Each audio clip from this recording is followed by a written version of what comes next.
Welcome back na naman sa channel ko. Ngayon may ibabahagi na naman ako na panibagong ritual. At kung bago lamang napadaan ay huwag niyo pong kalimutang mag-subscribe at pindutin ang notification bell para palagi kayong updated sa mga bago kong videos. Gusto mo ba na ikaw lamang ang hanap-hanapin niya bawat minuto sa pamamagitan lamang nitong ritual na ibabahagi ko sa inyo ngayon? Pwes kung gusto mo na ikaw lamang ang hanap-hanapin ng partner mo, malayo o malapit man kayo sa isa't isa, ay gawin mo lamang itong ritual na ibabahagi ko sa inyo ngayon. Ito'y napakasimpleng ritual at paniguradong ito'y napaka-epektibo basta magtiwala ka lang sa mga ganitong pamamaraan. At pwede mo ito gawin sa kahit na anong araw o oras na gusto mo as long as naniniwala ka at buo ang loob mo na gawin ito.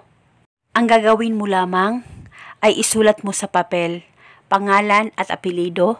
Ako lamang ang hanap-hanapin mo bawat minuto. Isulat mo lamang ito ng 3 beses. At pagkatapos maghiwa ka lamang ng kahit isang hiwa ng luya at ilagay ito sa papel na sinulatan mo at balutin mo lamang itong luya.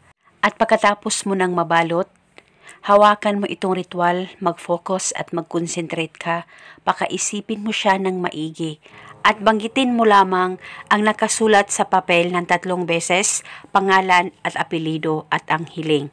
At pagkatapos mo nang mabanggit ito, pwede mong ilagay itong ritual sa maliit na plastic o ziploc kung meron ka at dalhin mo ito kahit saan ka man magpunta. Ilagay sa bag mo, sa bulsa mo, sa wallet mo, basta dalhin mo ito kahit saan ka man magpunta. At paniguradong ikaw lamang ang hanap-hanapin niya bawat minuto. At itago o dalhin ito hanggang kailan mo gusto. At pwede mo rin ito bulungan paminsan-minsan lang. At kung kayo ay may katanungan, mag-comment lang po kayo sa baba.